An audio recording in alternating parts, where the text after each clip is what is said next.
Hey guys, thanks for listening to the Spiritual Grind. We hope you enjoy it, and don't forget to follow, hit the little bell for your notifications when the podcast is posted, and follow, and share with your friends. We hope you enjoy it. Leave a comment if there's any topics that you want us to speak about. Like, follow, share. Thank you very much, Dr. Jenny.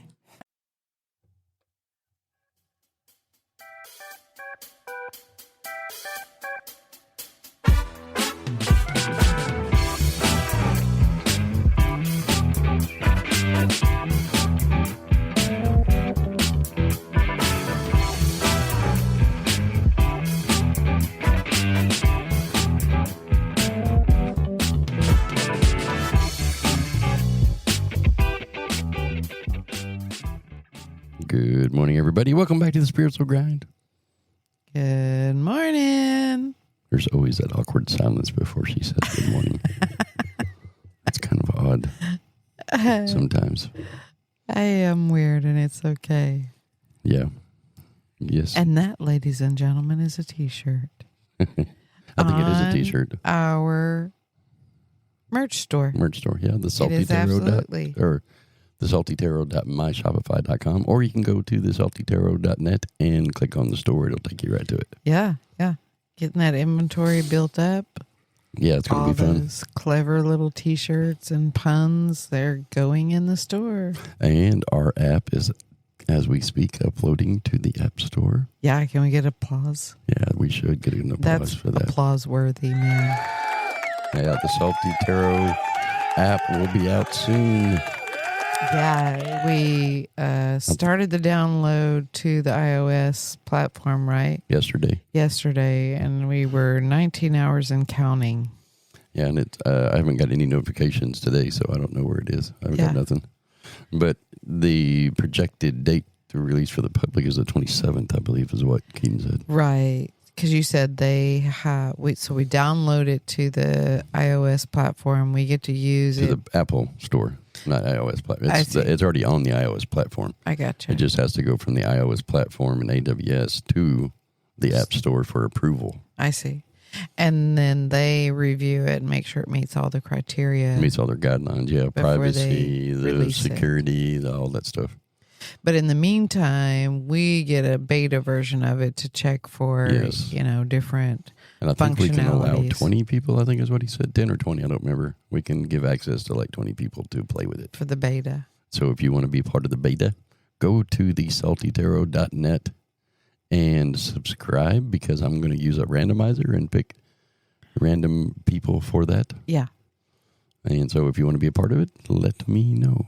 For sure. It's really exciting. It's such a fun app, too. It is, yeah. I wish we'd have videoed it. We took it to the bank. I know. And we had 3 people that were just laughing and having a good time with it. Yeah, it was great. It was great stuff. I wish I had a video that I could have put that on Instagram. Yeah. Maybe we'll go back there and recreate it. I feel like we miss a lot of video opportunities because we have not quite acclimated to the video part of life. I really wish that we'd have videoed this whole process. Yeah. I agree. Because it's been what does that look like? Do we plant GoPros on our head and just walk around video all the time, or what? I don't really know. I don't either.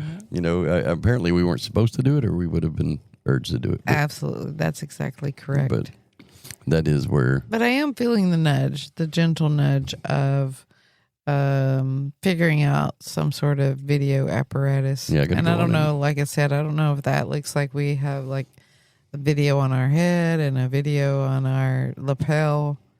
Or maybe I walk around with my Meta sunglasses on all the time. Yeah, I wear my sunglasses at night. Oh, my. So I can.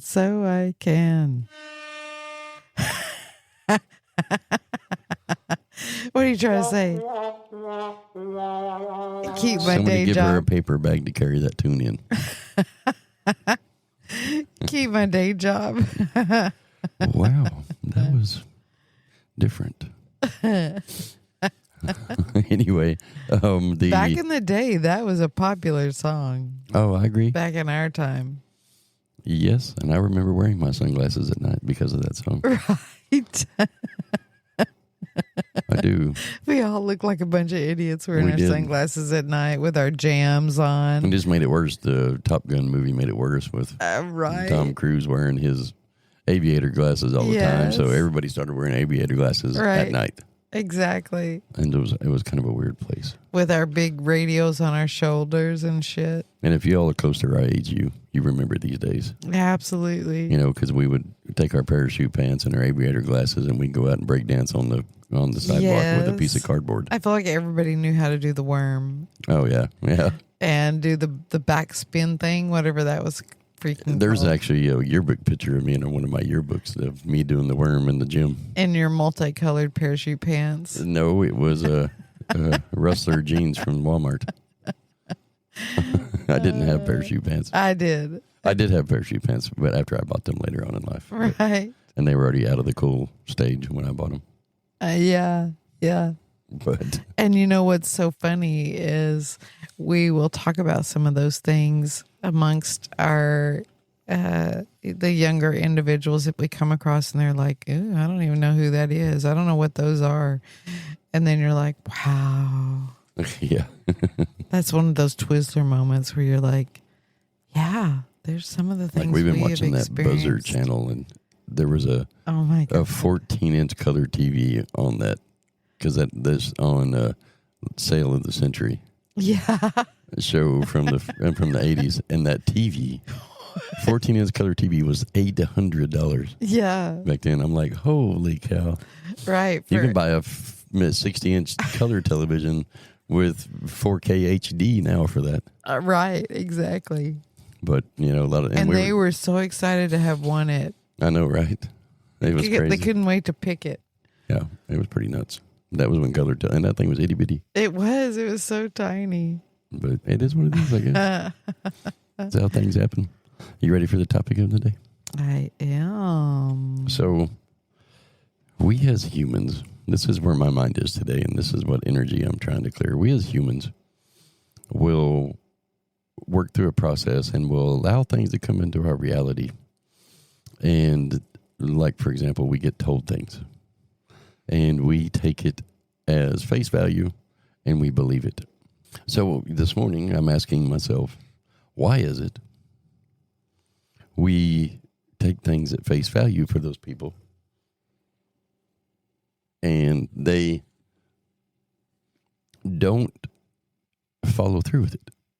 And so I'm looking for, I guess as humans, we have a tendency to want to blame things.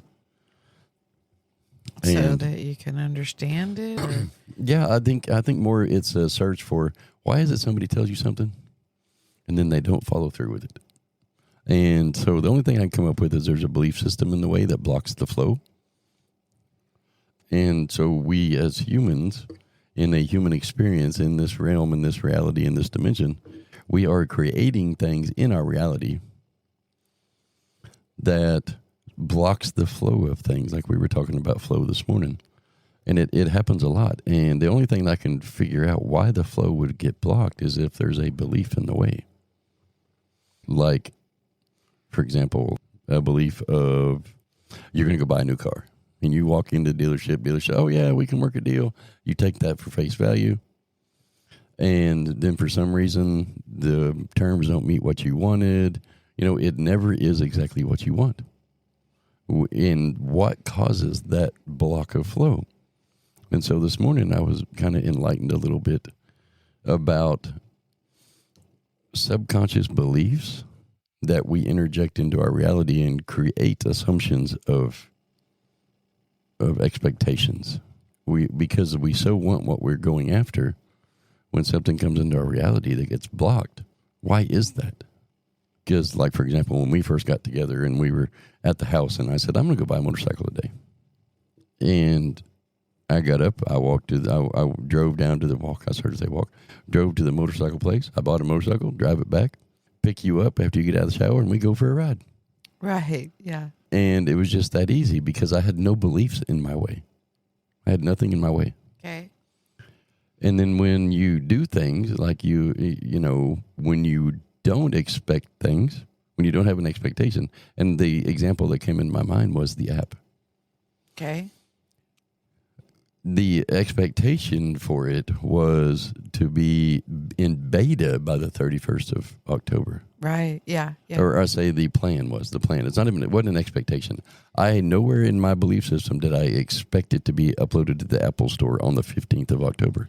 Yeah, exactly. And so I had no beliefs in the way because I didn't know. Yeah. And I didn't know what to expect. I didn't have a belief behind it. Right. And so what happens? Spirit takes over, the energy flows, and it's uploading almost 2 weeks early.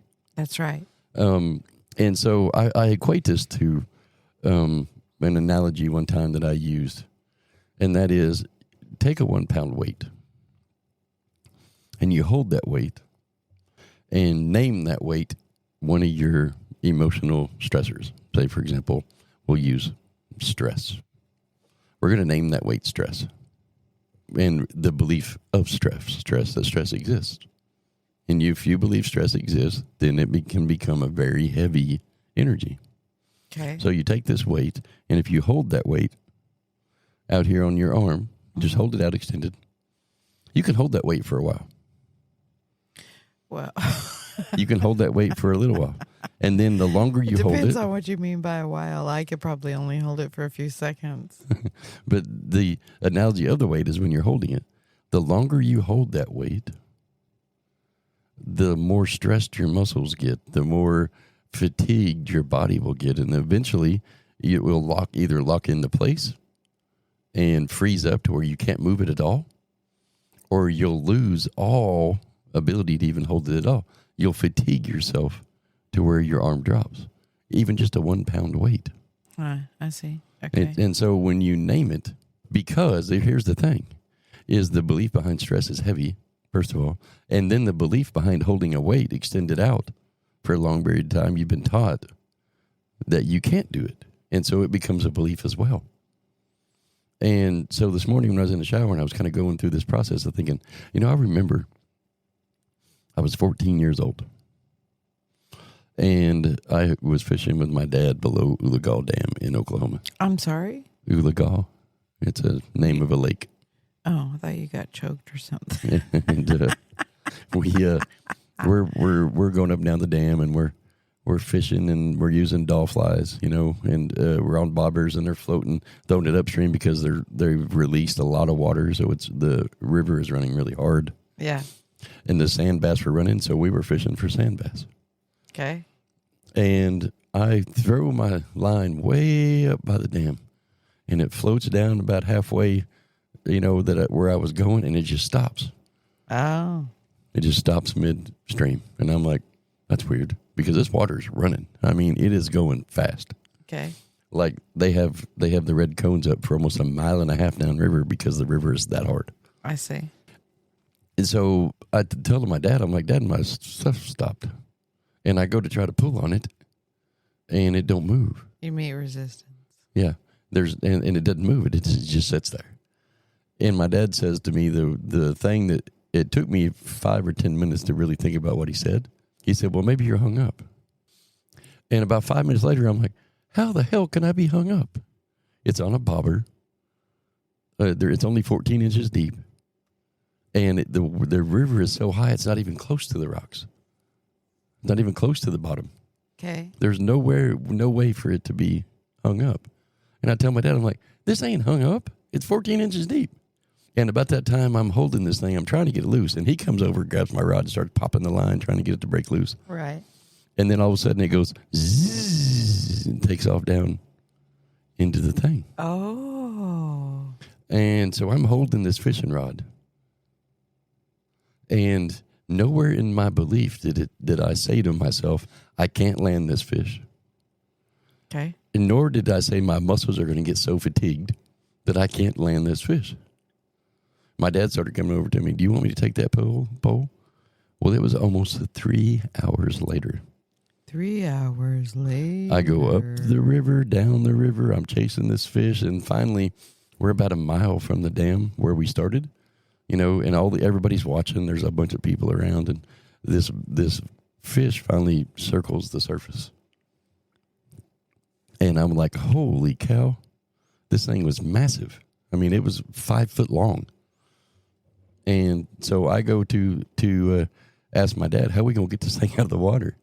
And some guy comes out of nowhere, jumps in behind this fish and scoops it up out of the water and throws it up on bank in this fast-moving water. And then he floats downriver about another quarter mile before he hits shore and gets up and comes down there. And I landed a 45-pound flathead catfish on a 4.5-foot crappie rig.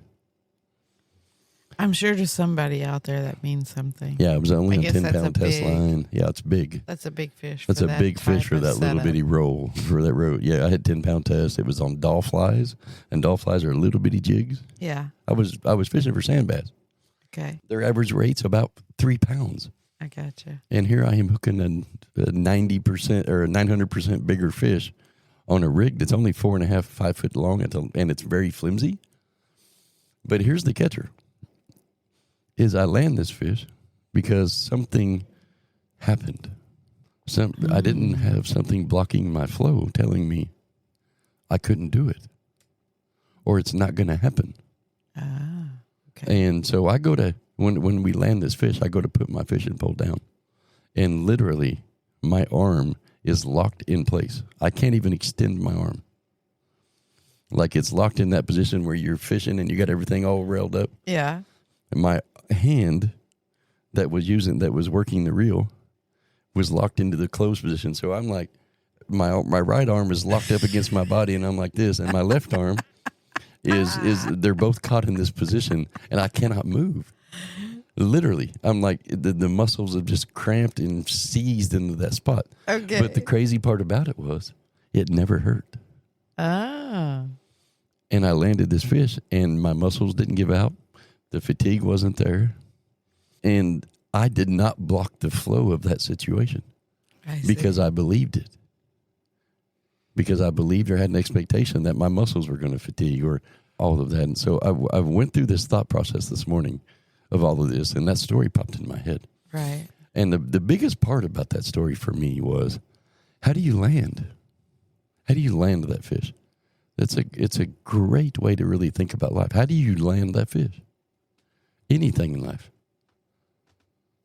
The reality is that you don't really know unless you've experienced it.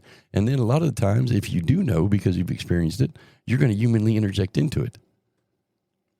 And I myself am very much a human go-getter. I'm a social guy. I have a way I like to do things, and I have to stop that process because it's blocking my flow.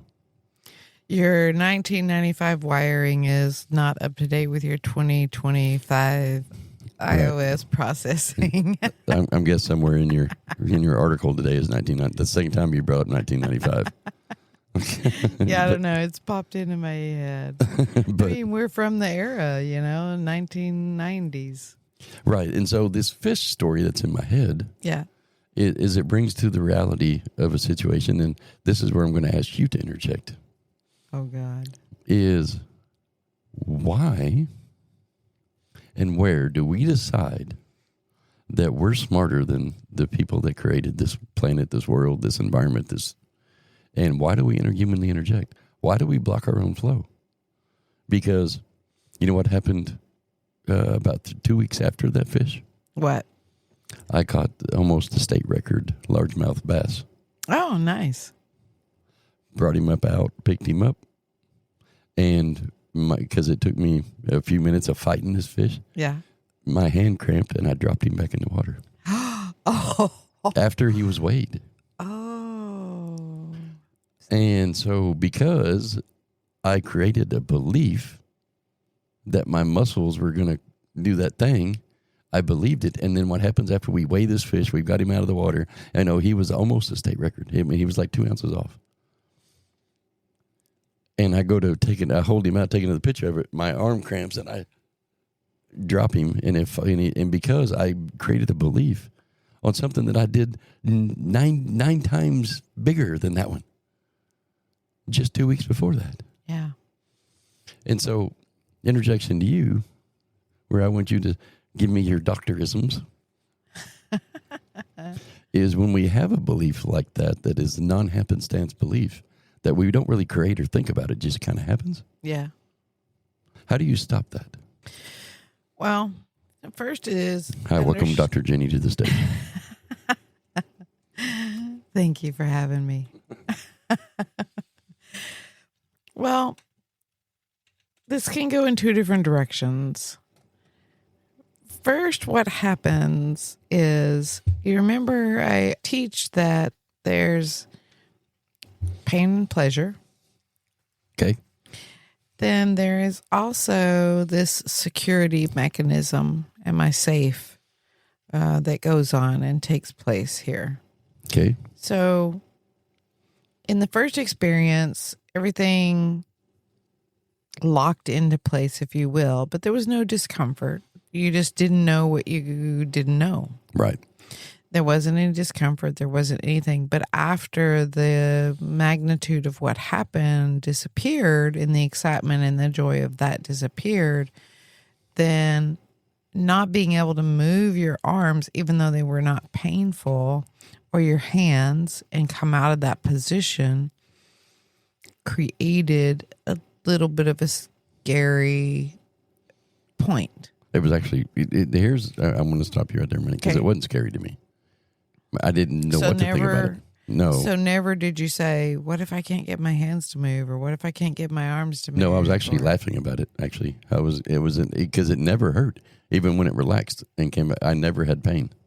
Right. But that I can remember. I feel certain that if I were to put you under hypnosis somewhere where you were not consciously acknowledging it, there was probably that small snippet of moment where it was like, especially as a child. Yeah, I remember my dad saying, I told you that would do that. Oh, and that's kind of hurt. What if I stay like this? Oh my God, what if I can't change it? It could be just a small microscopic snippet. Maybe. I don't remember that if that happened. And because it took you for a brief second, and this is just a possibility, it took you for a brief second into that place of, I didn't know what I didn't know, and now into a place of, oh, I did something that caused my body to do something weird and unusual that was a bit on the weird side, and I wouldn't want to walk around my entire life with my arms bent in that angle, even if there was no pain. It created a little bit of uneasiness within you, probably. And that logged as shaking the ground of safety. And so inadvertently, on a subconscious level, you created a belief that caused you to release the other fish before it got to that point. Because beliefs can occur on a subconscious level. Okay.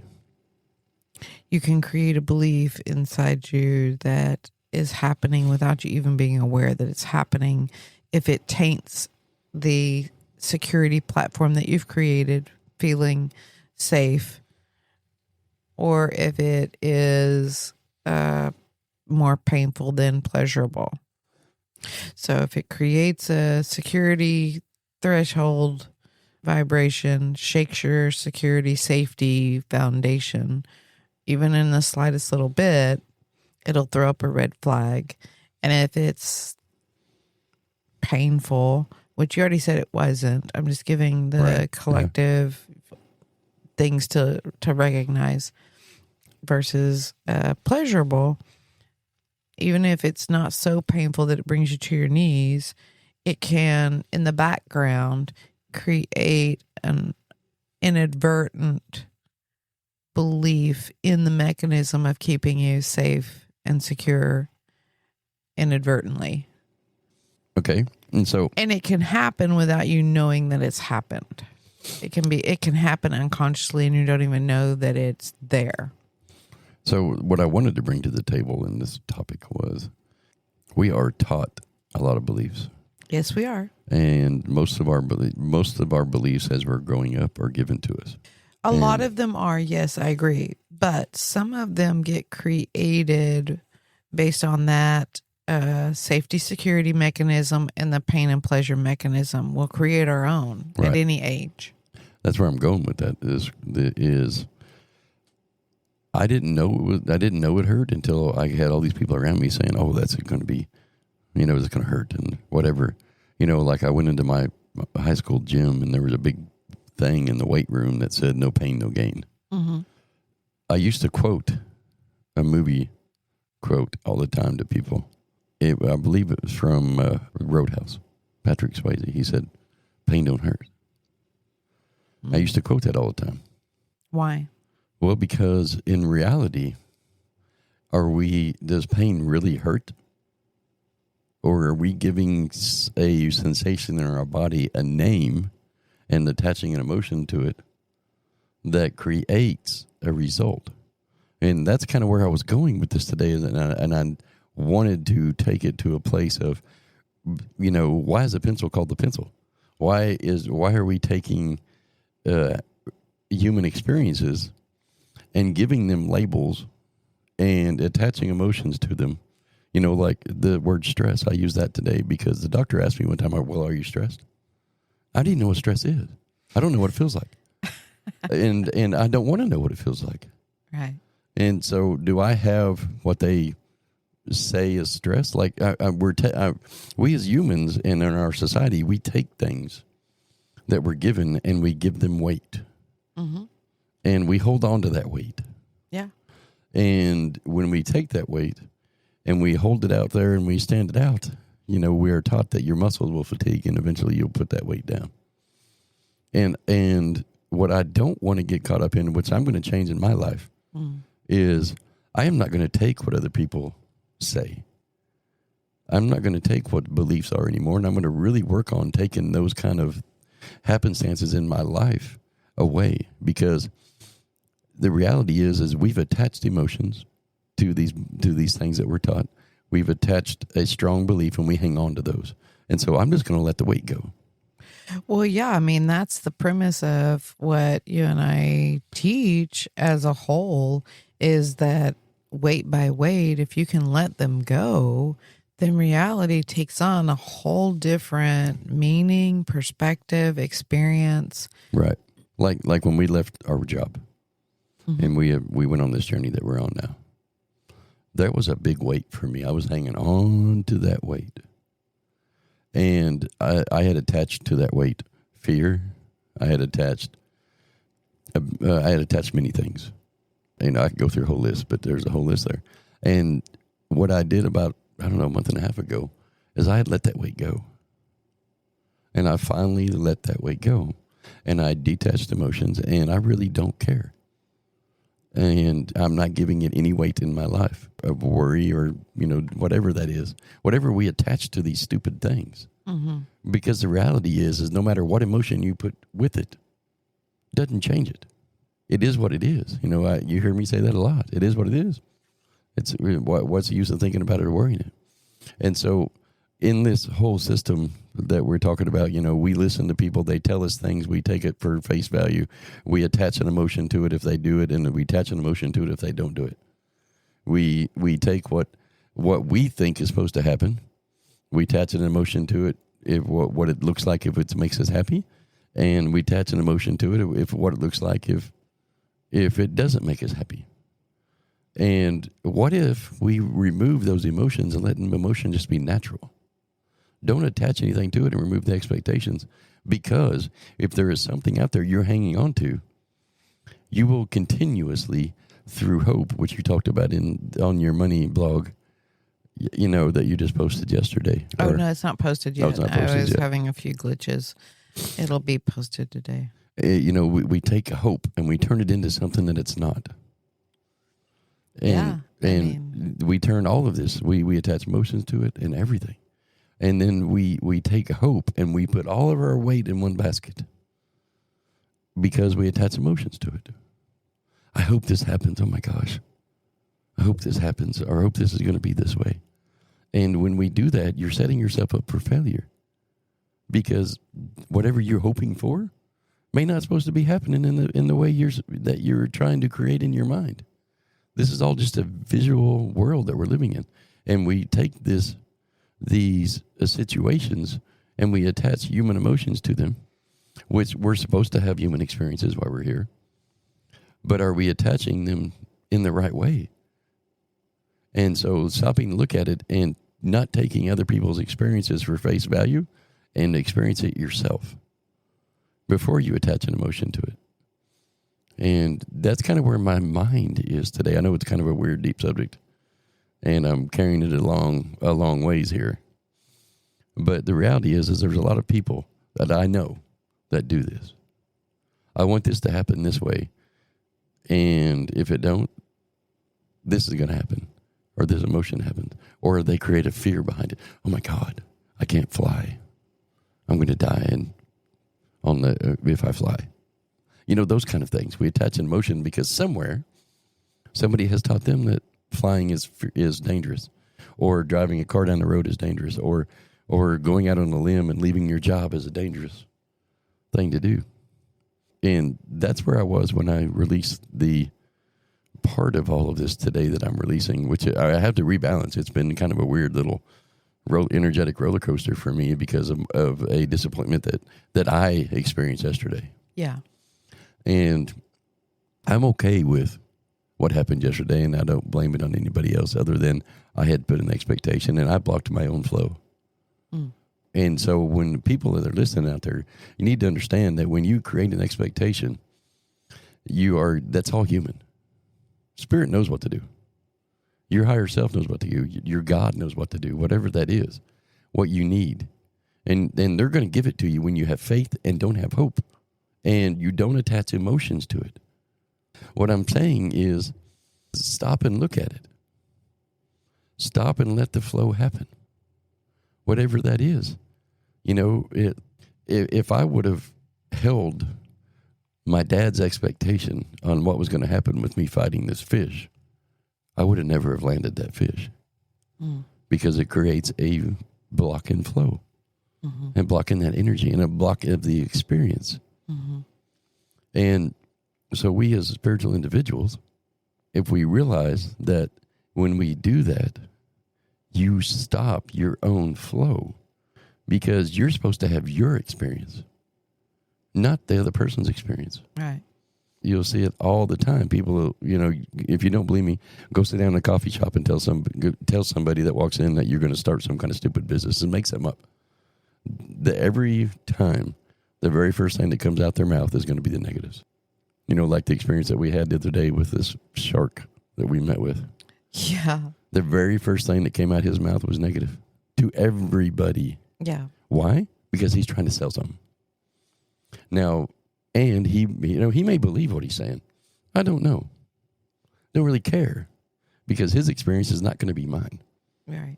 And that's where we have to go with it in life is if you're having experiences humanly, they're supposed to be yours, not somebody else's. Right. And so we as humans, we attach all this stuff to these things. Why? What does it accomplish? I don't know. You tell me. I got on my soapbox this morning here a little bit.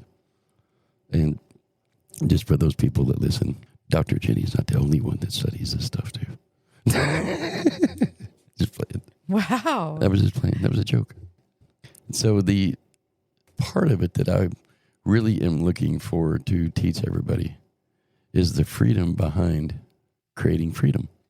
Okay. What's it feel like? How do you do that? How do you create that freedom? How do you stop yourself from attaching emotions and expectations to experiences in life? This is where Dr. Jenny steps in again. Oh, no. This is your journey. You tell us. How did you do it? How are you doing it? Well, yeah, I'm not perfect at it by any means. Oh, I'm not saying you are, but you're personally going through or have gone through situation. And so what did you do to release it? Like back in the day when I started my restaurant company, I had zero expectations and nobody around me had experiences that they could give me their negatives on because nobody had been down that road, which was actually very much a benefit for me. And so all I did was kept doing the next right thing. Yeah. What felt good today. Right. What feels good tomorrow. Mm. Not so much that I create an emotion and follow that emotion because that's what we do as humans. When we get something in our mind, we create an emotion based off the expectations we visualize in our head of what's going to happen with this experience. And then we try to follow the happy journey. Mm-hmm. Is that always the right way to do? No, it's not, because we're attaching emotions to an experience that we haven't experienced. Okay. Now, when we do that, if you've experienced it, you can 100% attach an emotion to it because you've already been through it. Like if I would have taken my belief system from, say, my dad. My dad said, "Oh, you're going to go into business for yourself. It's such a hard thing." And I believed that, then my business probably would have failed because I had a belief behind it and I'm attaching an emotion. It's going to make me tired. Tired's going to make me this. And then we go through this thing as humans where we do that. Now, I would tell everybody to this day that running a business and opening your own business is fun, because I did have a good time doing that. Right. I enjoyed it.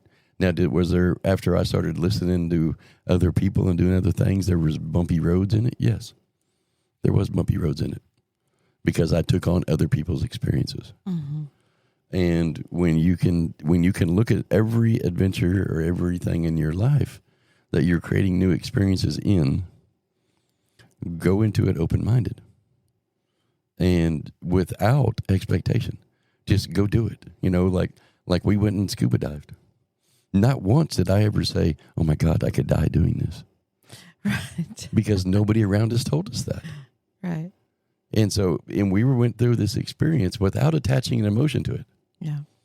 The more we did of it, the more excited we become because we were creating our own experience and our own emotion in it. Yeah. The scuba instructor was like, "Oh my God, I dive. I've been diving." I don't even remember what he said. He had 400 dives or something. Yeah, I don't know. I don't even remember. It was like an astronomical amount of dives that he had been through. And he loves every minute of it. And so we went through this journey not knowing what to expect. And we didn't create an expectation. Mm. What we did create was the opportunity of positivity and being open-minded. And so if we can look at everything in our life, you're starting a new business, you're starting a new job, you're going into a new relationship, you can't take your experiences, unless they are 100% identical, and tag emotions to them. You and I had this conversation the other day. If you start a new experience with another person, you can't take the experience from the other person and tag it to that person unless they're identical, unless it's the same person, because it's a new experience. Mm-hmm. And you can't create an expectation of that person to act a certain way because you really have no idea. Right. And so if you're going to do something like that, you have to go into it with a blank slate. Yeah. And don't attach emotions to it. Don't attach expectations to it. Just go into it with a blank slate. And that's where I am with my experiences now, is I'm going through this process of, you know what? I enjoyed starting my own business. I really did. There was in the first 5 or 6 years of it, there was no part of it that I didn't like. Was it a lot of work? Yeah, but I hadn't labeled that as work. Right. Just like us and we've been doing a ton of work for this app, but we don't have it labeled in our belief system as work. Right. And so it's fun. Mm. And it's the same thing with every opportunity. When something comes in, like yesterday, our experience, I had an opportunity for me to blank that slate. And I didn't do it. And that changed the outcome of the event. Because we attach expectation, we attach emotion, and then we hinder the journey. Mm-hmm. And if we go through our lives doing that without blinking the slate out for every experience, you're just going to bring baggage along with you. You've got one of the cards in the deck you read yesterday on the way home, which rang my bell, was something about packing Katie or Kate, whatever, Karen. Don't overpack. What is it? It's actually a T-shirt, and it says "Pack light or don't. It's not my fucking luggage. It's yours." Right, or not my baggage. Yeah, not my baggage. It's yours. And so when you pack heavy and you carry that baggage along, you're creating the experience and the ripple effect of every experience that you're in, because that experience can change today, every time. If you don't believe me, go bowling. Go out there, stand in the same spot, throw the ball what you feel is the exact same way, and see if it strikes every time. Yeah. It will strike every time if you believe it will. Right. But if you create an expectation of it striking and an emotion behind it, if it don't, you've now created the ripple effect. So talk deeper about expectation then, because I feel like that's a trip up point. How do you have an experience and know the difference between having an expectation that boxes that experience in or having a goal that actually keeps you driving forward on what you expect yourself to accomplish from like a goal standpoint? Okay, so I'm going to start off with answering that question very simply. Okay. Every religious doctrine in this world states, come to me as a child. And that doesn't mean like literally in a child's sense. That means with a child's mindset. You mean don't come to you with your hair uncombed and gum in your hair and you're black No, because that's you not run what around that means. barefooted?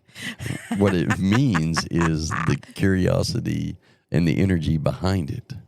Okay. So, like, for example, if you go down to a Jeep dealership and you're going to go buy a new Jeep and you meet the crappiest salesperson in the world, don't give you the deal you want, and you buy a Jeep. And you're not happy with it, you've now created a ripple effect of energy. Okay. 2 years later, you're going to go down and buy, you know what, I'm tired, I'm ready to get me a new Jeep. Mm-hmm. Do you go back to that same car lot?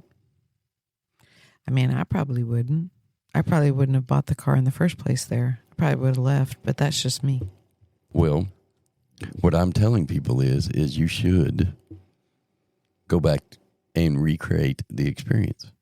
Because if you tag your previous experiences and expectations of this adventure now based off that adventure then, you're just bringing that energy with you. I see. So go back to the same place so that you can actually have the positive experience that cancels out the negative experience and log it in a different way to help you not have an expectation or formulate a belief around the experience. Correct. I see. What I'm saying is you can't go into a new adventure with an expectation because of somebody else's result of an experience, or even your own if it was negative. If it wasn't a positive experience, then don't keep it. Don't hang on to that weight. I see. Go into it different. Go into it with the mindset of, I am going to make this the best experience of my life. And I'm not going to have an expectation of anything happening today, because when the opportunities come up, and I'm not saying go out and create the opportunities because that's human interjection. I'm saying when these opportunities in your life and your adventures in your life happen, you have to release the negatives. What I mean by that is stop and say, I am not going to give the power to the negative in this. Right. I'm not going to go to that Jeep dealership and experience the same salesman. I see. I'm going to go and have a better experience. And you set your intentions. Intentions are way different than expectations. Right. No, I agree 100%. And that's where that gets clouded, I think. And so when we're going through this life and we go to this Jeep dealership, before I go, I'm going to say to myself, I'm going to have a heck of a lot better experience this time. This salesman's not going to do it what he did last time, even if it's the same salesman. Because the reality is that person's reality's changed too. Yeah. And if you go in there and you go to and that salesman approaches you, that same one you had a bad experience with before, and you hang on to the negatives, you will instantaneously change the environment. Right. You will instantaneously put him right back. You have no idea. His whole reality has changed in the 2 years. Yeah. He could have just been having a bad day that day you met him. Yeah. You don't really know, because we carry the ripple effect with us. Yeah. And when we create the expectations, so let me redefine this. Let me stop for a minute. Okay. The difference between intentions and expectations are very simple. An expectation has a visualized result that has an emotion attached to it. An intention is a visualized result that we are open-minded to. We allow the flow to happen. So When you set you heard it here first, ladies and gentlemen. when we set our intention and we allow it to happen as it's supposed to without expectation or emotion, you're going to have the best result that you possibly can. Yeah. But when you go into it and you change that intention by adding emotion to it or a visualized result, you have now taken your intention, turned it into an expectation, and restricted the flow. Why and how? Let me explain to you how. If you go in there with an intention of, I'm going to have the best experience ever, I'm going to love what happens, and I'm open to whatever happens, and now you've changed it into, I'm going to go in there and have the best experience ever, and I'm going to buy this Jeep, but it's probably going to be more than I expected it to be. Now you have now set that intention into an expectation, and it's going to happen. Right. You are going to pay more for that Jeep than you want to. Yeah. Or even on the other side of that, you say to yourself, I'm going to go to the same salesman this time, and I'm going to change his reality. I'm going to change him. The reality is you can't change him. You have now created an emotion and expectation that you're going to change him. Yeah. And change the result of what happened. You can't do that either. Right, right. You have to allow things to happen and create your own experience and only put the positive results in. Remove the negatives. Don't believe in the negatives. And don't carry the negatives along because you have no idea of the situation. You know, like this salesman example, he could have just left, his wife could have left him. He could have filed bankruptcy. You don't have no idea. Right. He could have just been having a bad day. Yeah. Maybe he sharded his pants. At Taco Bell? Maybe it was not a trust your fart day. Yeah, maybe. Could have been. And he was sitting in cold poop. Holy cow, I have been on my soapbox now for almost the entire time today. It's okay. It happens sometimes. And so this is where I'm at in my life. And this is where I got out of the shower with, and I was working on my energy outside with you on, is I'm trying to clear the energy behind expectations and failure and negatives. And so when I get up from this mic today, mm-hmm. I will no longer attach negative results or energy or emotions to any of my journeys going forward. Yeah, I mean, it's a good place to try and get to because that's how that inadvertent entanglement happens. Yes. Because you attach a previous experience and the emotional content to it and the expectation to it. And then you go and do the next experience. And if there are any similarities at all, even if the whole journey is different, but there's one similarity, you automatically throw up a red flag. Then you start that expectation kind of negative talk. Well, now you've entangled that experience into the previous one. Right. And it can just keep going on and on and on. And then it can become an actual habit and a proverbial loop, if you will, on how your reality will express itself. Yeah. Gosh, this always happens to me. This always happens this way. Mm-hmm. And it can happen in all areas of your life, Pi, or just one. But that's how things inadvertently get entangled because as you're attaching that and you're not blanking out the palette, right, like you said, which is an absolute wonderful thing. And you're going into it with the previous experience already in your mind.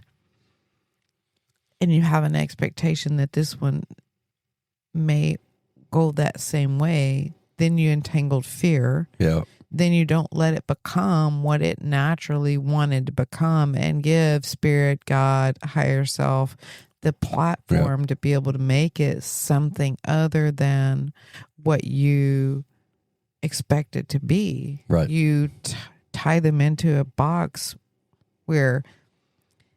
And so the rabbit hole concept is they're going to create that reality to where it becomes this just amazing experience. Right.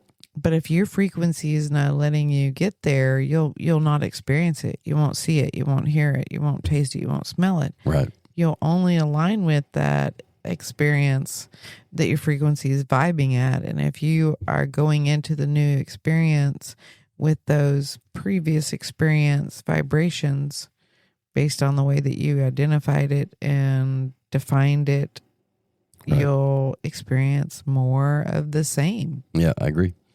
And like when I've worked with people or I've talked to people in the past, I used to have this girl that worked for me, and she was beautiful. She was a beautiful girl, smart, educated, very intelligent, but she could not find a guy that matched her for crap. Yeah.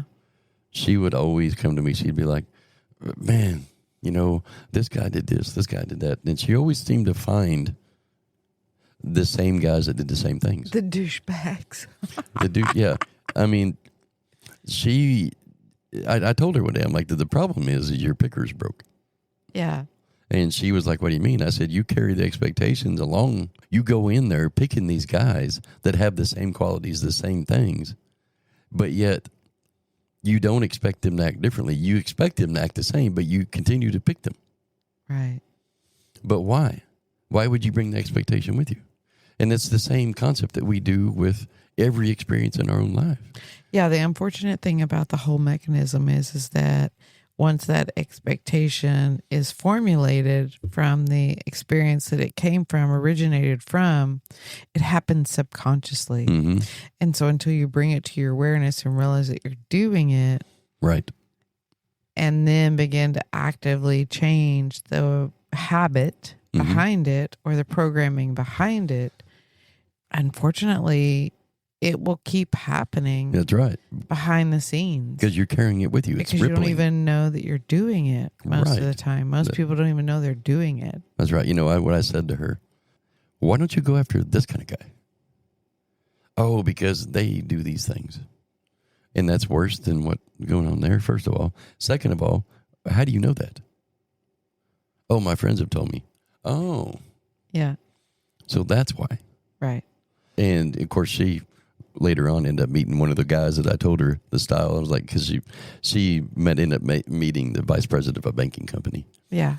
And she ended up leaving, working for me and to work for him.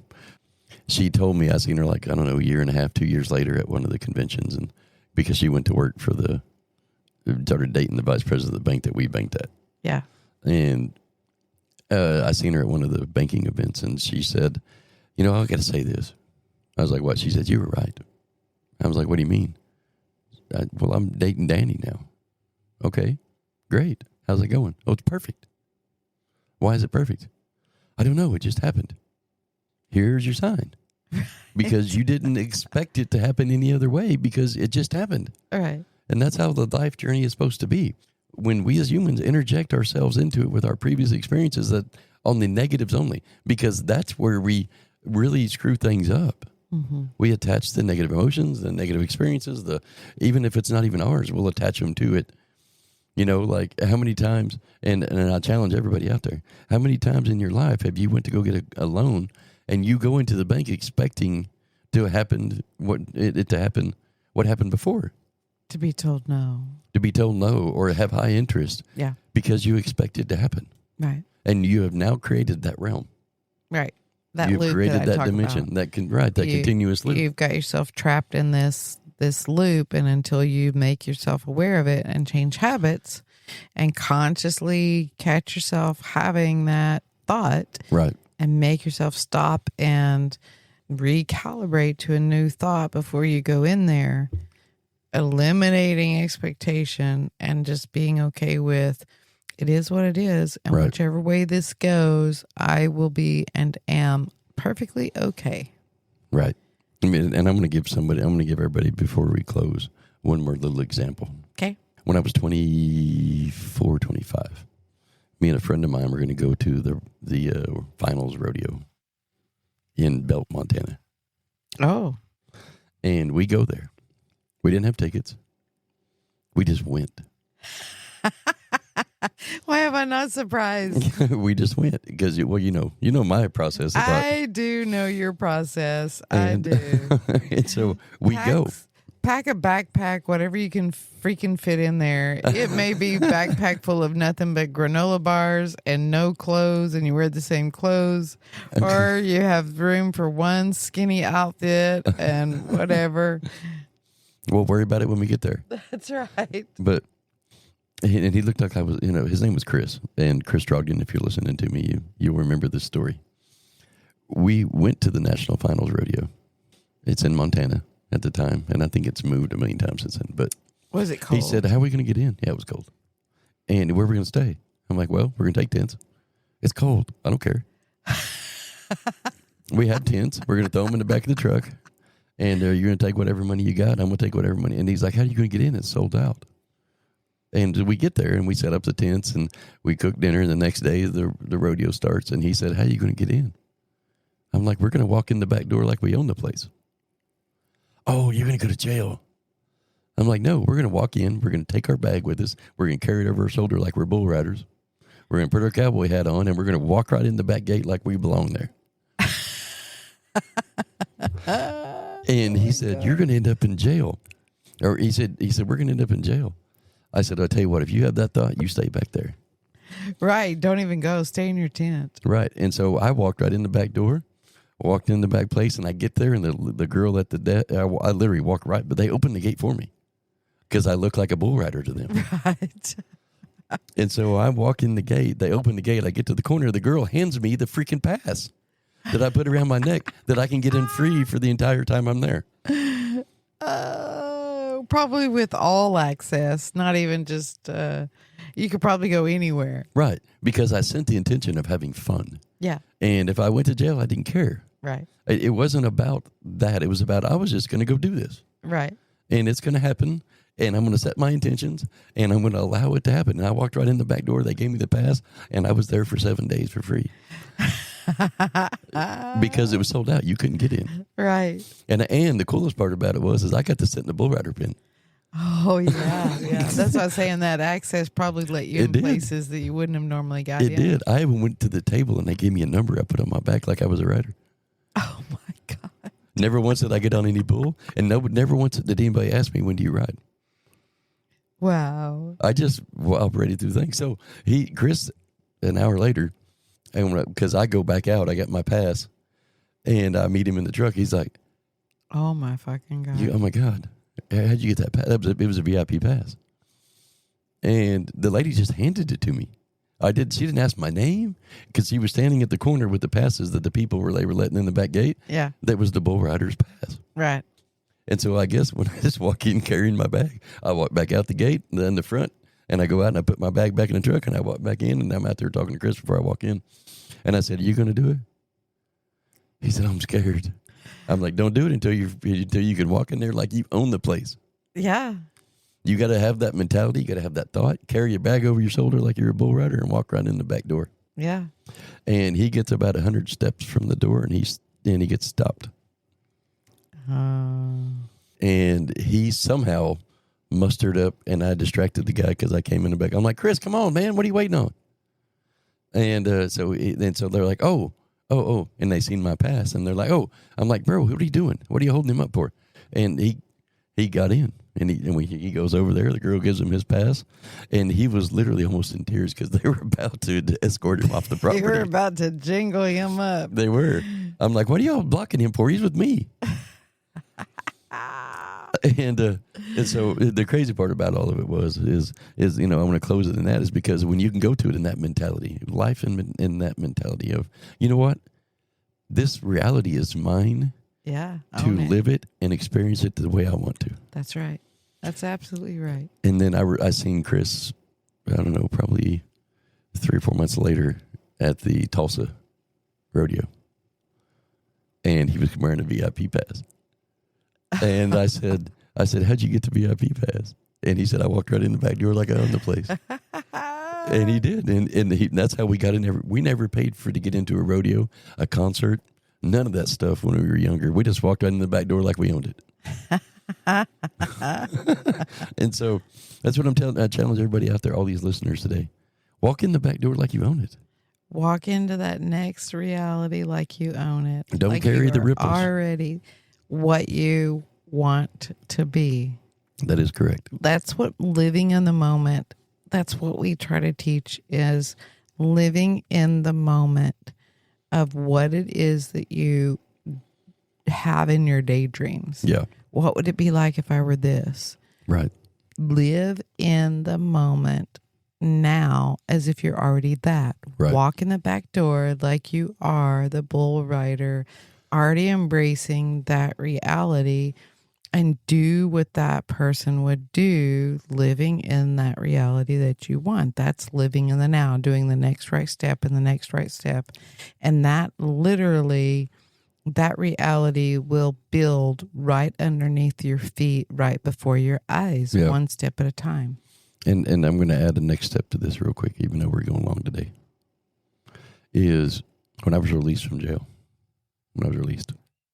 I walked out that door like I owned the place. Yeah. And you should do the same thing on any bad experience. You walk out that door and you leave the negative behind and don't listen to the bullcrap like that guard says to me. I'll see you in 6 months. You ain't going to see me in 6 months, motherfucker. Right. And I flipped him off. I was like, you know what? Don't do that. And I walked out the door and I left it, and I've never been back. And I will never go back because I left that ripple effect behind. That's right. I am not, still to this day, I am not fearful of anything when that happens. When anything to do with that, I have left those ripples behind. And sometimes going into the door without the negative or walking out the door and leaving the negative is just as important as walking in the door without it. Absolutely. And because now you're going to leave behind the negatives, and eventually when you leave behind the negatives and the emotions and the expectations, you don't have to worry about not carrying them with you because they're not there. That's right. And that is a good ending point there, because what I want to remind everybody is you step into a new reality millions of times in a day. Yep. Microseconds. Every second you're in a different reality. You're a different you. You've learned from the previous second. Mm-hmm. So step into that place or step out of that place knowing that you're a new you, and there's no need to carry that baggage with you. Right. That past part is over. It's done with. And so leave it where it is and pick up a new blank slate to create from. Right. Then walk in the back door like you own the place. That's right. Walk in like you own the place. I used to tell everyone, my employees, that when you walk in the front door of my building, you leave everything at the door. Yeah. And that's what you should do. Anytime you walk into a new adventure, leave everything at the door. Absolutely. But anyway, hey, sorry for bogarting the whole podcast today. No, hey. It was a pretty deep run for me. Y'all don't hear me get into these stages very often. I don't, my work here is done. But hey, guys, don't forget to check out our website, www.themerccenters.org.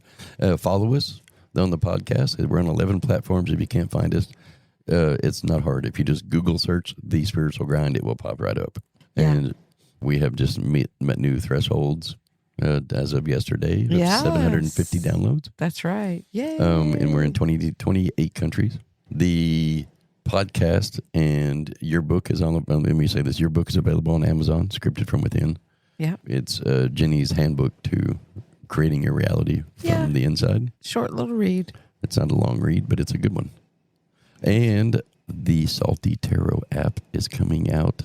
If you want to be a part of it, go on www.thesaltytarot.net. Yeah. And subscribe. Yeah. It's lots of fun to play with. Anyway. It's amazing. How do you feel complete, my love? I didn't even have to work today, so. Yeah. Sorry. No, it's good. All right, guys. Thank you all for listening, and like, follow, and share. And don't forget to ring that bell. Hey, you all have an awesome day. Love ya.